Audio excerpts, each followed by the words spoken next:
Le grand mathématicien suisse Leonhard Euler, 1730, a introduit l'intégrale que voici, l'intégrale de 0 à 1 de moins le logarithme de t exposant x moins 1 dt. Puisqu'on intègre par rapport à t, cette intégrale dépend de x, nous allons l'appeler gamma de x. Alors, elle est définie pour les nombres x strictement positifs, mais comme on le verra, on peut prolonger sa définition pour les nombres négatifs et même pour les nombres complexes. Alors, si on fait le changement suivant, on pose que u égale moins ln de t. La différentielle de u, c'est moins 1 sur t, la dérivée de ln de t, fois la différentielle de t. Et donc dt, c'est moins t du. N'est-ce pas? Alors ça, c'est d'une part. D'autre part, de u égale à moins ln de t, on peut tirer que t égale à e à la moins u. Et donc, notre intégrale devient, on prend la limite lorsque t tend vers 0 plus, u vaut moins ln de 0 plus, or ln de 0 plus c'est moins l'infini, donc moins l'infini, ça fait plus l'infini. Donc on a ici plus l'infini. Et quand t vaut 1, on a moins ln de 1, c'est moins 0, ça fait 0. Donc de l'infini à 0, moins ln de t c'est u, exposant x moins 1, multiplié par dt qui vaut moins t du. Ce moins, on va le faire sortir. L'intégrale de l'infini à 0 de u à la x moins 1 fois t qui vaut e à la moins u.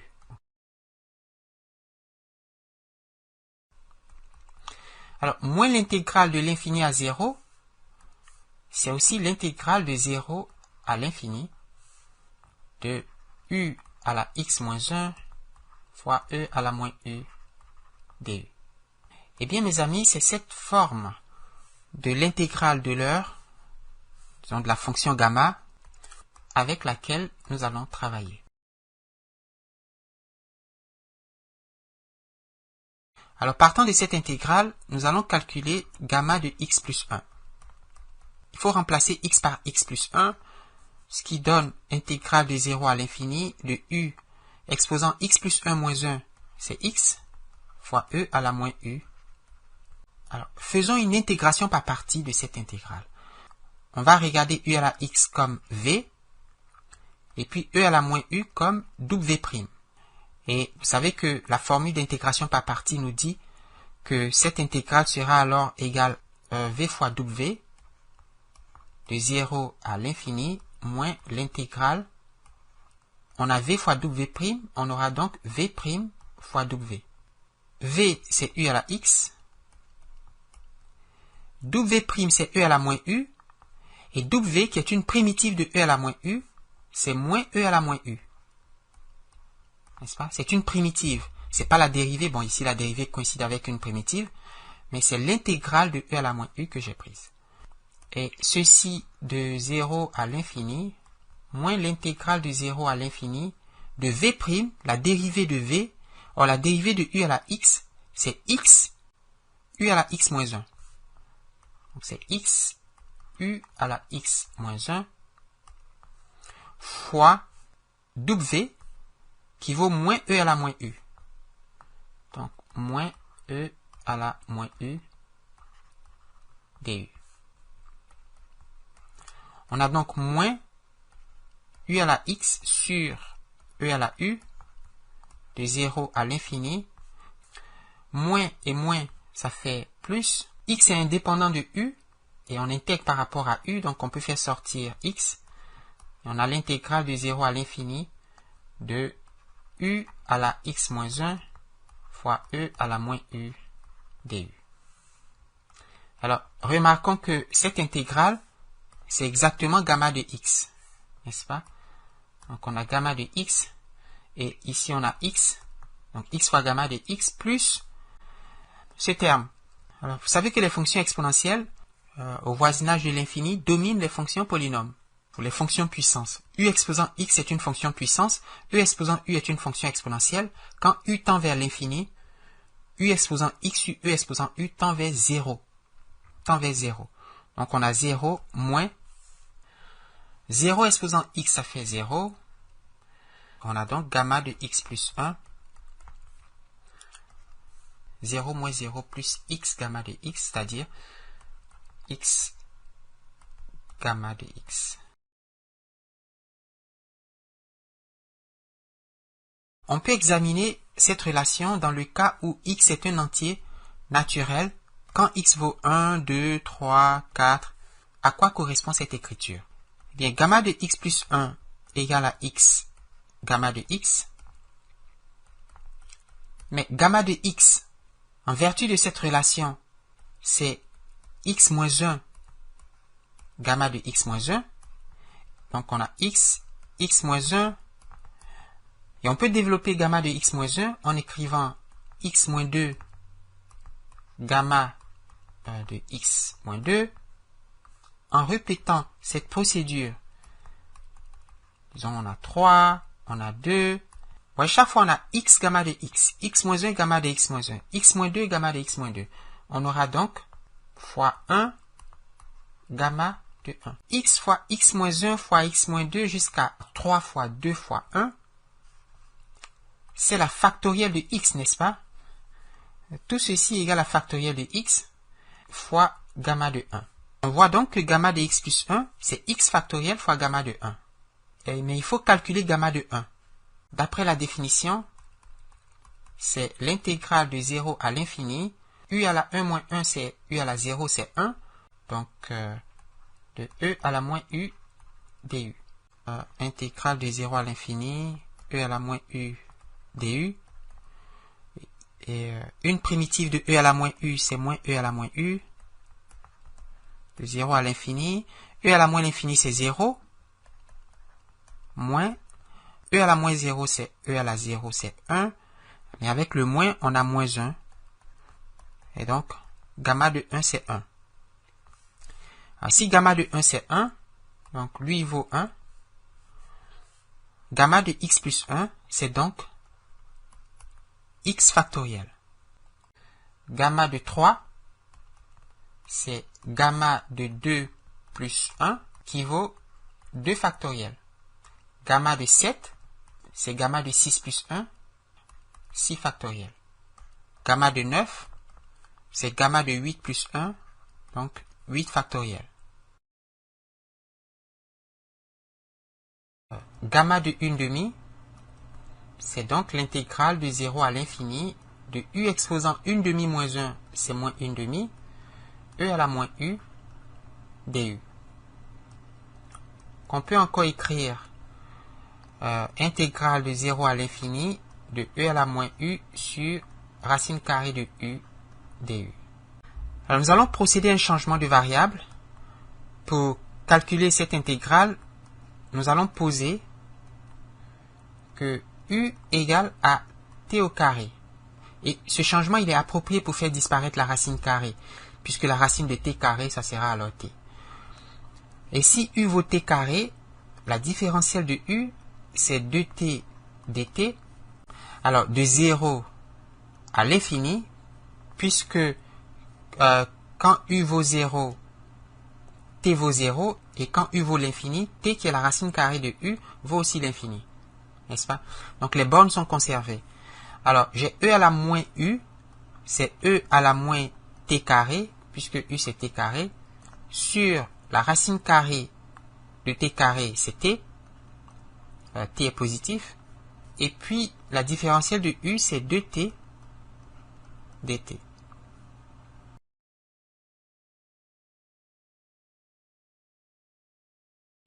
La fonction qui a x fait correspondre 1 sur racine carrée de 2pi e à la moins x carré sur 2, et qui est bien connue dans la théorie des probabilités, est une fonction densité, qu'on appelle aussi loi de Gauss,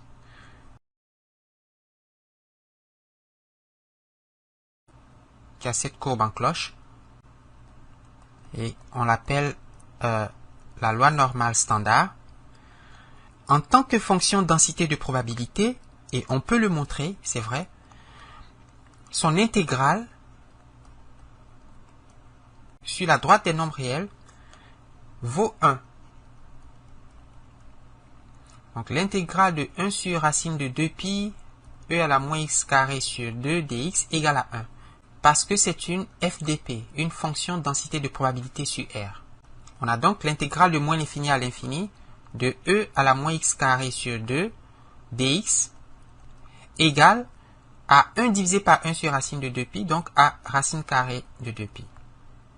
La fonction e à la moins x carré sur 2 est paire. On peut remplacer cette intégrale par 2 fois l'intégrale de 0 à l'infini. N'est-ce pas? Et par conséquent, l'intégrale de 0 à l'infini de e à la moins x carré sur 2 dx égale à racine carrée de 2pi divisé par 2. Vous voyez qu'on est très proche du résultat voulu. Nous voulons l'intégrale de 0 à l'infini de e à la moins t carré dt, mais on nous dit que l'intégrale de 0 à l'infini de e à la moins t carré sur 2 dt, je vais mettre des t, comme ça tout le monde sera content. Donc, t carré sur 2 dt, cette intégrale vaut la racine de 2pi sur 2. On peut faire un changement de variable. V égale à t divisé par, pas 2, mais par racine carrée de 2. Comme ça, v au carré, c'est t au carré sur 2. Et on aura l'intégrale de 0 à l'infini de e à la moins v carré, qui est ce qu'on veut. Mais à cause de ce changement, dv c'est dt sur racine de 2, donc dt c'est racine de 2 fois dv. Et quand vous remplacez, au total, vous trouvez que cette intégrale vaut 2 multiplié par la racine carrée de pi sur 2. Et 2 fois racine de pi sur 2, c'est racine de pi. Et par conséquent, on a montré que gamma de 1/2, c'est la racine carrée de pi. Alors, sinus de pi x est défini comme pi x fois le produit quand p égale à 1 à l'infini des termes 1 moins x carré sur p carré. C'est-à-dire pi x facteur de quand p vaut 1 moins x carré, quand p vaut 2, 1 moins x carré sur 2 carré,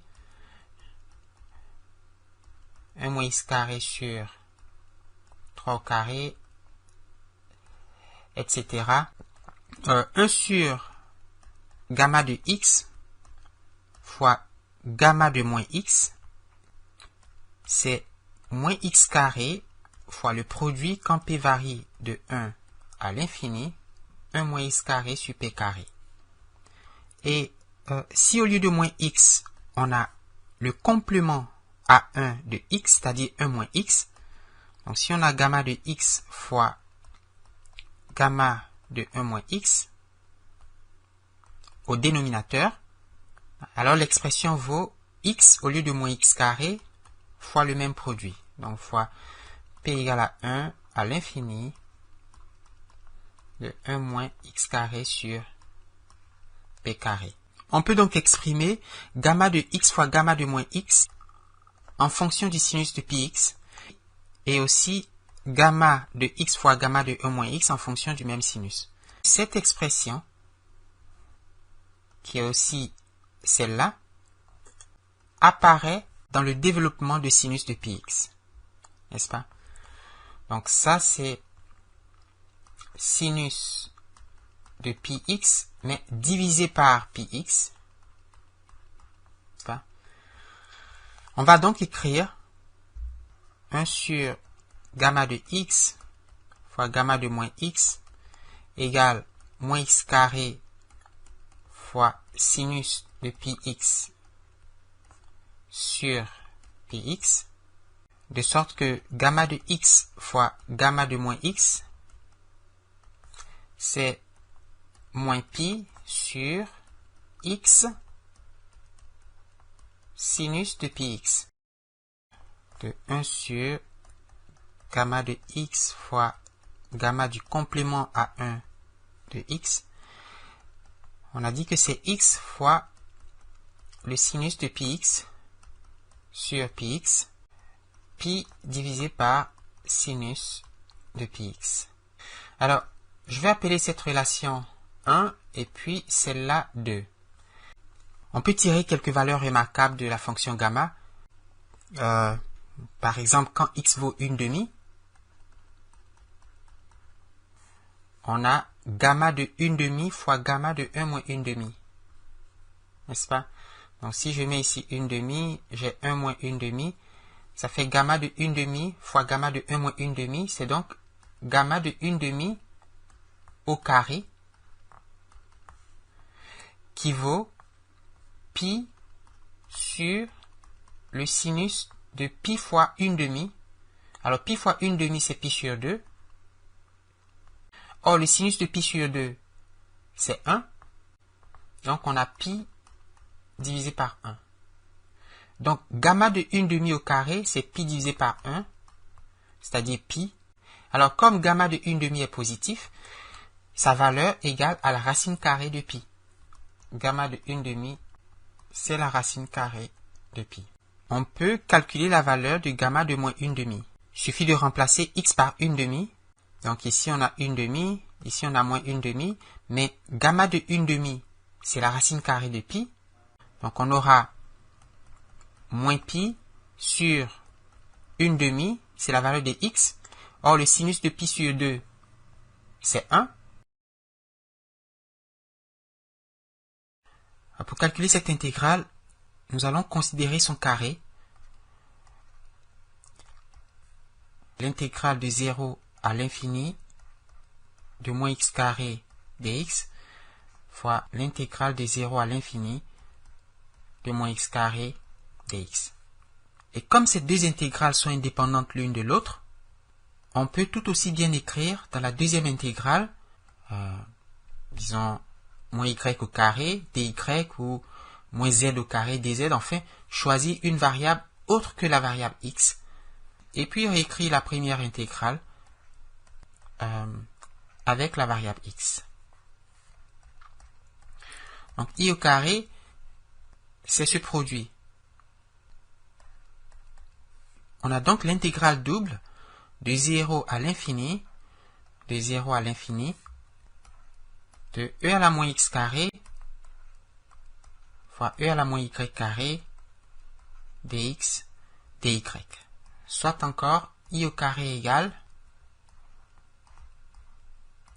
intégrale double de e à la moins, entre parenthèses, x carré plus y carré dx et dy. Eh bien, dans le système de coordonnées xy, le domaine d'intégration est cette région du plan, n'est-ce pas, puisque x est supérieur ou égal à 0 et y est supérieur ou égal à 0. À cause de la présence du terme x carré plus y carré, un changement de variable en coordonnées polaires serait approprié. N'est-ce pas, on va écrire que x égale à r cosinus θ et y égale à r sinus θ, de façon que x carré plus y carré soit égal à r carré. Okay? Donc on a x carré plus y carré égale r carré. Et d'autre part, l'élément d'r dx dy prend une valeur égale à ce qu'on appelle le jacobien de la transformation que nous avons introduite. Et cette transformation, elle est donnée par les équations x égale à r cos θ et y égale à r sin θ.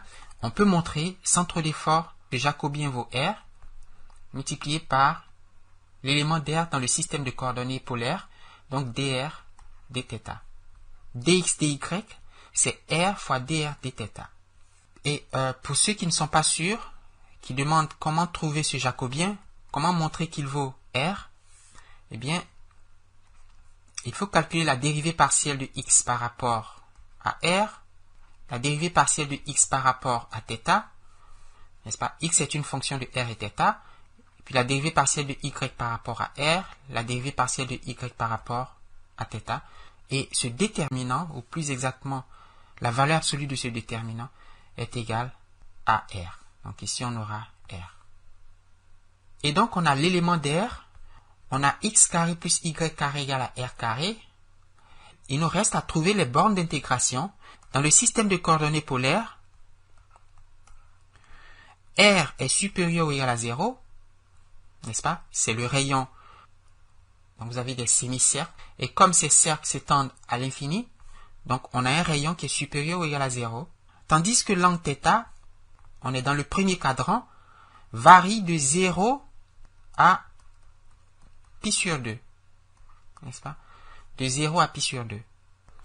De 0 à pi sur 2 pour la variable θ, à l'infini pour la variable r, e à la moins r carré, puisque x carré plus y carré c'est r carré, et puis l'élément d'r qui vaut r dr dθ.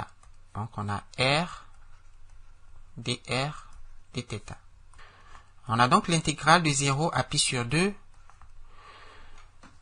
de l'intégrale de 0 à l'infini de e à la moins r carré r dr, posé que u égale à, on va dire moins r carré, donc du c'est moins 2r dr, et dr c'est du sur moins 2r, et l'intégrale, alors quand r vaut 0, u vaut 0, et quand r vaut l'infini, u vaut moins l'infini.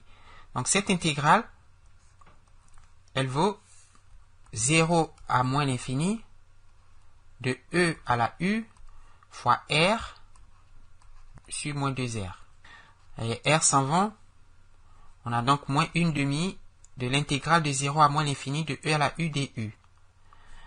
Alors, ce qui donne 1/2 de l'intégrale de moins l'infini à 0, n'est-ce pas, avec le signe moins, on peut changer les bornes d'intégration, de e à la u du. Or, l'intégrale de e à la u, c'est e à la u. Donc, on a e à la u de moins l'infini à 0. E de 0, c'est 1. E de moins l'infini, c'est 0. Donc, on a 1/2 fois 1. Donc, on a montré que cette intégrale vaut 1/2. Donc, on a ici 1/2. On a donc i au carré qui vaut l'intégrale de 0 à pi sur 2 de 1/2 dθ. Ce qui vaut 1/2 fois pi sur 2 moins 0, ça fait pi sur 2. Donc, pi sur 4. Alors, i au carré, c'est pi sur 4. Donc, i, c'est la racine carrée de pi sur 4, c'est-à-dire racine de pi divisé par racine de 4, donc divisé par 2. L'intégrale i vaut la racine carrée de pi sur 2. Nous avons donc montré que l'intégrale de 0 à plus l'infini de e à la moins x carré dx égale à racine carrée de pi sur 2.